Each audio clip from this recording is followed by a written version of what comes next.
ছাত্ৰ-ছাত্ৰীসকল class 10 matric পৰীক্ষাৰ বাবে গণিতৰ বৃত্ত পদ্ধতিৰ পৰা কিছুমান কোৱেশ্চন আনসাৰ কৰি দি আছো। শৰ্ট কোৱেশ্চন খালি ঠাই যে এটা বৃত্তৰ কিমানবোৰ স্পৰ্শক থাকিব পাৰে। সমাধান মানে এনসাৰ, উত্তৰ অসীম সংখ্যক। খালি ঠাই পূৰ কৰা।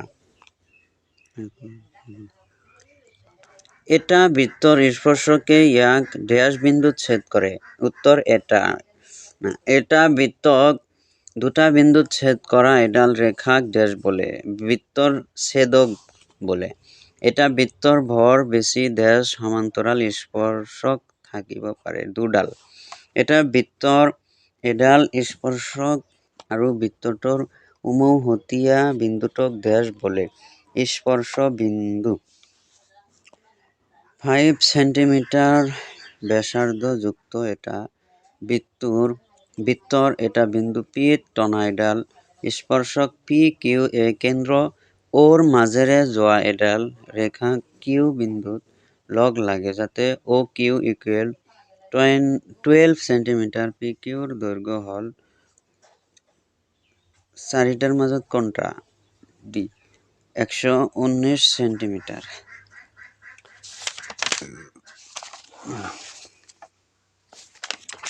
এইবিলাক কিন্তু ইম্পৰ্টেণ্ট থকা কোৱেশ্চন মই দিছো। এইবিলাকৰ মাজৰ পৰা কিন্তু আহিব পাৰে, একদম বহুত সম্ভাৱনা আছে এইবিলাকৰ পৰা এনসাৰ আহাৰ। ইয়াতে আছে বৃত্ত সম্বন্ধীয় কালি। এইখিনি চাই ল'ব পাৰা। ইয়াতে আছে পৃষ্ঠকালিৰ আয়তন। ইয়াৰ পৰা আৰ ব্যাসাৰ্ধৰ গোলক এটাৰ আয়তন হ'ব এই 4টা অপশন, 4টাৰ মাজত কোনটো? ইয়াৰ এটাও নহয়। এনেকুৱা ভাবে কোশ্চেনত দিব। 2a দৈৰ্ঘ্যৰ এটা ঘনকৰ পাৰ্শ্ব পৃষ্ঠকালি number A 16a square, B 5a square, C 4a square, D 3a square, A 16a square. উত্তর এটা লম্ব বৃত্তাকার চোঙাৰ আয়তন 60 ঘন মিটাৰ। চোঙাটোৰ একে ব্যাসাৰ্ধ আৰু উচ্চতা বিশিষ্ট এটা লম্ব বৃত্তাকাৰ শংকুৰ আয়তন হ'ব ডি 20 সেন্টিমিটাৰ কিউবত আছে।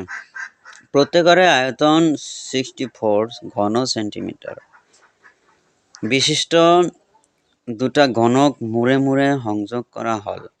ওপৰটোৰ পৃষ্ঠকালি হ'ব 160 সেন্টিমিটাৰ স্কয়াৰ। দুটা গোলকৰ আয়তনৰ অনুপাত 64:27 হলে সিহঁতৰ পৃষ্ঠকালিৰ অনুপাত হ'ব 16:9। এইকেইটা কোশ্চেন কিন্তু মই দিলো যে ইম্পৰ্টেণ্ট কিন্তু মই দিলো। এটা গোলকৰ ব্যাসাৰ্ধ দুগুণ কৰিলে ইয়াৰ আয়তন বৃদ্ধি হ'ব 8 গুণ। এটা বেলুনৰ ব্যাসাৰ্ধৰ অনুপাতত 2:3 আৰু সিহঁতৰ উচ্চতাৰ অনুপাত 5:3 তেন্তে বেলুন দুটাৰ আয়তনৰ অনুপাত হ'ব 20:27। এটা ঘনকৰ মুঠ পৃষ্ঠকালি 216 সেন্টিমিটাৰ স্কয়াৰ। ইয়াৰ আয়তন হ'ব 216 সেন্টিমিটাৰ। এটা গোলকৰ আয়তন আৰু পৃষ্ঠকালি সমান হলে গোলকটোৰ ব্যাস হ'ব 6 একক। একে উচ্চতা আৰু একে ব্যাসাৰ্ধ বিশিষ্ট এটা বেলুন আৰু এটা শংকুৰ আয়তনৰ অনুপাত হ'ব 3:1। এটা গোলকৰ আয়তন 288 পাই সেন্টিমিটাৰ কিউবত। গোলকটোৰ ব্যাসাৰ্ধ হল 6 সেন্টিমিটাৰ। এটা গোলকৰ ব্যাসৰ মান ডি হলে গোলকটোৰ আয়তন হ'ব 1/6 পাই ডি কিউব।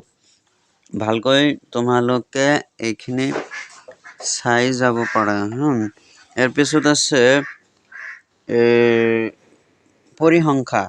কোনো এটা বাৰংবাৰতা বিভাজনৰ ভাৱে মধ্যমা আৰু বহুলকৰ মাজৰ পৰিসাংখ্যিক সম্বন্ধটো হল চাৰিটা অপচনৰ ভিতৰত কোনটো সি বহুলক ইকুৱেল 3 ইনটু মধ্যমা মাইনাস 2 ইনটু মাধ্য ইয়াতে কিন্তু বহুত উল্টা পাল্টা কৈ দি আছে এটো ভালকৈ চাই যোৱা এইটো কিন্তু মই ইম্পৰ্টেন্ট দি দিলো যদি আহে ভাল কথা কোন তথ্যৰ মধ্যমা আৰু বহুলক ক্ৰমে 33 আৰু 45 হলে মাধ্য হ'ব ইয়াৰ অপশন কেইটাৰ কোনটো হ'ব মই দেখাই দি আছো এৰ হ'ব 27 এইটো মই ইম্পৰ্টেন্ট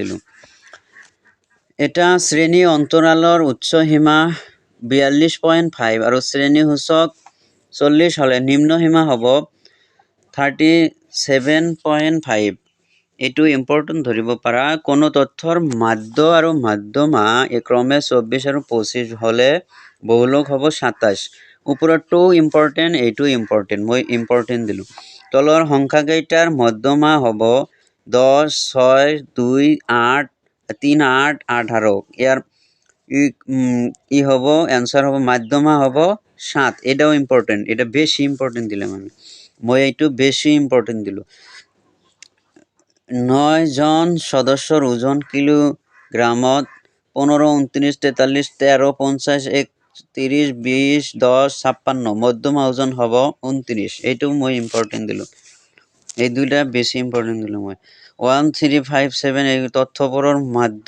হ'ব 5 খুব দৰকাৰী কোশ্চেন 1 2 3 4 এৰ মাধ্য হল 9 plus 1/2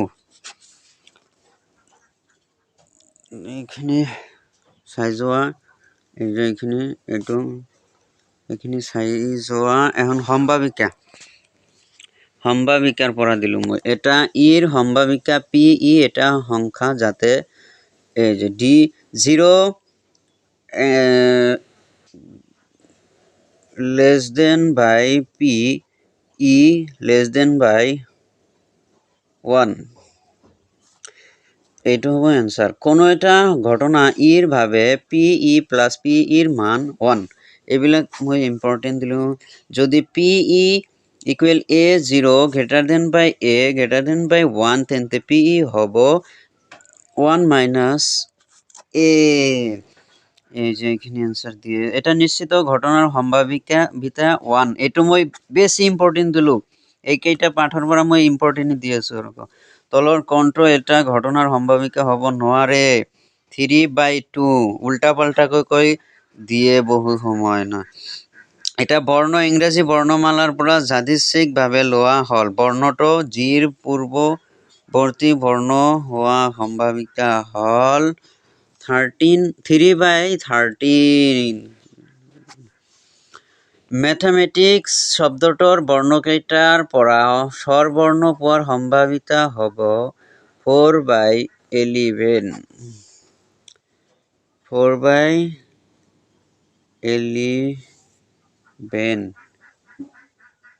তার মানে বহু 4/11 বুঝিছা এটা আছে 4/11 যদি পি ই 0.05 তেন্তে ই নহয় সম্ভাৱিতা হ'ব 0.95 এইখিনি ভালকৈ চাই যোৱা এই যে এটা যাদৃচ্ছিক 3/7 এই যে এইবিলাক ভালদৰে চাই যোৱা